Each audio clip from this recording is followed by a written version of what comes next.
Hey everyone. Well, that didn't take long. Of course, I knew it was going to happen eventually, but I thought it would take a lot longer than this to unfold and get to this point. But I guess, those in law enforcement, I guess some of them there were chomping at the bit to follow out and carry out the orders of their political masters and start charging Canadians under those new criminal acts that the federal Liberals brought in as the consequences of the legalization, which, once again, in this Orwellian world we live in, folks, that's an oxymoron. It's a complete contradiction because, as you've seen, legalization has actually meant a ramp up of law enforcement and an introduction of even more criminal charges under the law that a lot of people that used to consume cannabis and get behind the wheel never had to worry about prior to legalization. Now, fortunately, in this particular incident, this is someone that wasn't actually high behind the wheel and is going to challenge this charge all the way up to the Supreme Court, if need be. Headline out of CBC Radio from the program As It Happens, Nova Scotia woman who tested positive for pot when she wasn't high to challenge roadside testing laws. Michelle Gray says she tested positive for THC 7 hours after she last used marijuana for her MS. So this woman even has a medical excuse and a reason for having to use cannabis. Apparently she has multiple sclerosis. Once again, another Canadian that's being harmed by something that should have been the pretense of reducing harm to people such as this. That's the thing. Legalization really, that's the thing. Government. That's the thing when you're talking about government, folks. You got to think about the people that go into these positions where they want to be your authority, right?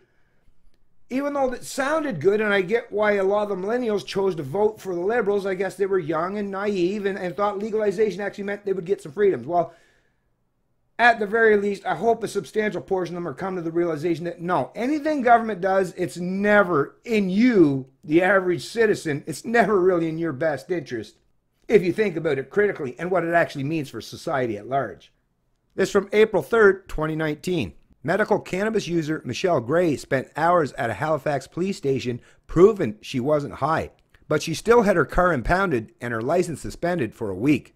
Like I said, that's another thing with these laws, and take it from someone who lost my entire career, my livelihood, for daring to have a few beer while I was out on my ATV in a trail in rural New Brunswick, not driving a car, not involved in an accident, not out on the roadways, not even impaired, but because now, like, it's just an arbitrary number that decides whether you're impaired or not, or if the police say you're impaired. Basically, the bar is set so low for these people now that if they charge you, like, good luck, unless you got the money to pay for a real high-profile lawyer that can grease those wheels of justice.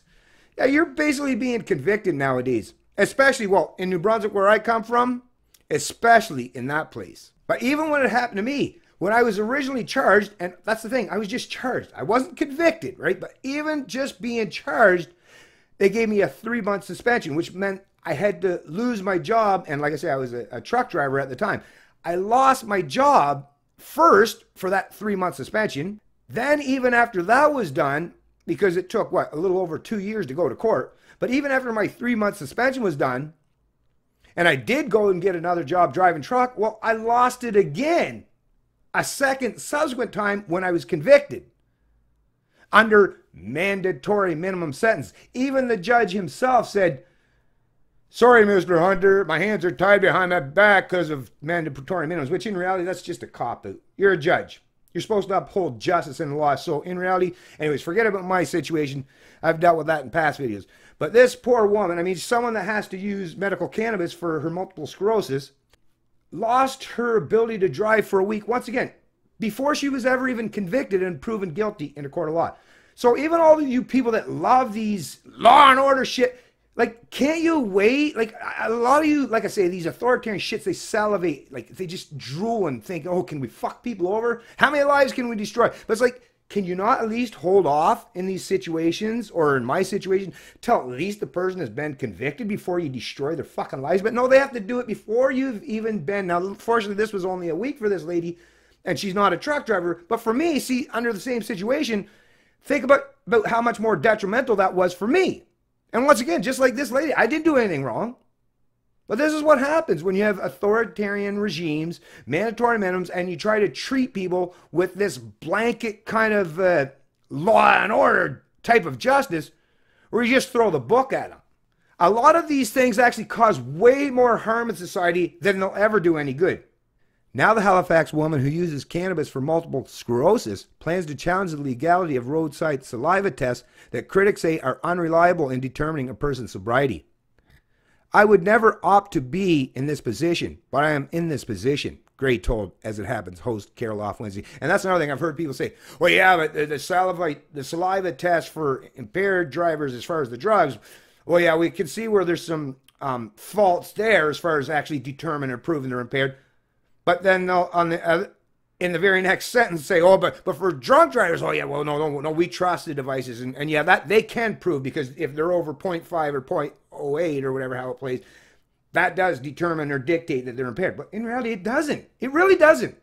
A number, in relation to your blood alcohol concentration, that is not a genuine determining factor if someone's impaired or incapable or incompetent to drive a vehicle. Not anything stretch of the imagination, other than the fact that, like I say, a lot of people, thanks to MAD, have been indoctrinated, and government, right, that cozy relationship they have together, and the propagandists, like those in the media, they've taught Canadians to think that if you fail these tests, you're somehow a criminal, you're out there trying to kill people. Like I say, the propaganda campaign and the law and order kind of justice bullshit, and their pretense that they're just trying to protect society or people on the roadways, that's the kind of bullshit they build up to get you to conform for this kind of authoritarianism. If I can make change for, especially medical users, regular daily users that are cautious with their usage of cannabis, I don't want them to be in the same position that I was in, just like myself. Like I say, I'd like to have a few beer while I was out riding my ATV in the middle of the woods, and I never caused harm to anyone. But of course, in my daily duties or when I'm out driving a truck or even driving my personal vehicle, yeah, I don't drink and get behind the wheel. I'm a responsible adult.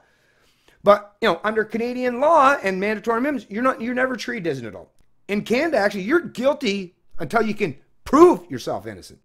Gray was pulled over at a routine RCMP check stop on January 4th when the officer noticed the smell of cannabis in her car. She says she explained to the officer that she was a medical user, but it had been nearly 7 hours since she last consumed pot. The officer administered a roadside saliva test, and Gray tested positive for THC, the psychoactive ingredient in cannabis. THC is stored in the fat cells and can remain detectable in a person's body for as long as a month after usage, according to the Mayo Clinic. I was stunned, shocked, and it's kind of like everything just started spinning slowly, Gray said. And the officer then informed me because I failed the test, they had to place me under arrest. Oh, I know that feeling so well. I feel for this lady because, like I say, it's speaking to me. Gray was then taken to a police station so that another officer could perform what's called an extensive sobriety test, a 12-step process designed to detect impairment. The officer walked her through various exercises to test her speech and balance, she said, both of which can be negatively impacted by MS. If I had been in a flare-up when this situation happened, I would have instantly failed the extensive sobriety test, she said. But Gray passed and was released without charge. Still, her license was suspended for 7 days because she failed the roadside test, and she had to pay $253 to get her car back after it was towed. The Province's Motor Vehicle Act allows police to issue suspension for drivers who fail a roadside screen test. That's another thing, actually, folks, is same with me in New Brunswick.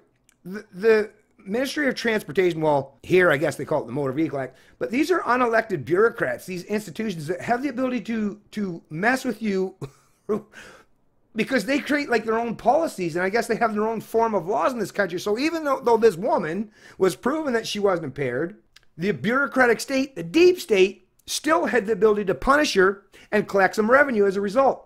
And like I say, that's just one example out of many, and I'll post a link to this article in the description below. I did actually listen to, there's a 6 or 7 minute segment, because this is a radio show, right? I suggest you listen to, because they actually, they wanted to take her blood. They wanted, very invasive stuff, folks.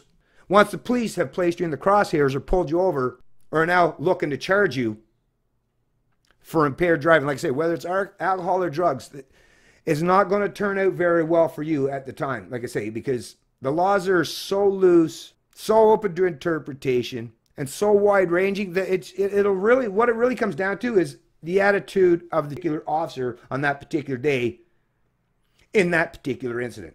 If you're lucky, maybe you'll get off. If not, well, if they want to charge you, they're going to charge you. And you'll be punished, penalized, and ultimately, now this lady didn't quite get to that point, but ultimately maybe criminalized, even if you've never done anything wrong. Even if you didn't do anything that you personally would deem, I didn't do anything illegal. Well, when legislatures, when politicians and their mindless order followers can put forth and present, just by the power of the pen that, hey, you are now deemed a criminal, even though you haven't caused harm to someone, well, we've written a law now that says that even if you do this, regardless of historical precedent and common law, well, we can deem you a criminal however we see fit and whenever we see fit. And you better respect our authority. It's Canadian Libertarian, and I love liberty.